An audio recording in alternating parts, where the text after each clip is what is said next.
حضور بڑی مہربانی آپ کے نعرے سانس لینے کا موقع فراہم کر دیتے ہیں، لیکن زیادہ مت کر دیجیے گا ان نعروں کو، پھر میرے سلسلہ سخن میں بڑی رکاوٹ آ گی۔ بہرحال آپ کا بہت مشکور ہوں، بہت بلکہ شکر گزار ہوں آپ کا، آپ میری بڑی مدد کر دیتے ہیں، اور جو ہمارے دوسرے برادر بیٹھے صلوات اور نعروں کے ذریعے، بہت شکریہ آپ کا، بہت شکریہ، بہت شکریہ۔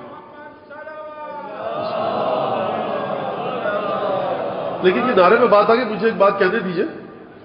کہ آپ کا جذبہ ہے، قابل قدر ہے، جناب سیدہ آپ کو اس کا ثواب بھی دے گی، یہ جو لگتا ہے حسینیت زندہ باد، یزیدت مرد آباد۔ لیکن دیکھیے، کیونکہ اس نعرے میں کچھ تھوڑی سی ایک مشام تک پہنچتی ہے، جو عطر اس نعرے میں ہے، وہ لگتا ہے کوئی سیاسی جیسا زندہ باد مرد آباد، تو اس کے بجائے صرف اور صرف صلوات بھیجیے، نعرہ حیدری، نعرہ تکبیر، نعرہ رسالت۔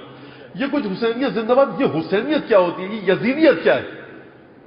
یہ مجھے نہیں سمجھ میں آتا۔ تو آپ صلوات بھیجیے، نعرہ حیدری، نعرہ تکبیر، نعرہ رسالت، درود بھیجیے، لیکن اس میں ذرا کچھ سیاسی جلسے کی تھوڑی سی بو سی آتی ہے۔ میں اس لیے دس بستہ گزارش کرتا ہوں، بالکل ہاتھ جوڑ کر مؤدبانہ، اگر میرے کسی بھائی کو جس نے نعرہ لگایا ہو دل کو اس کے گرہ گزرا ہے، تو میں ممبر سے معافی مانگتا ہوں ہاتھ جوڑ کر، یقیناً ان کو گرہ گزرے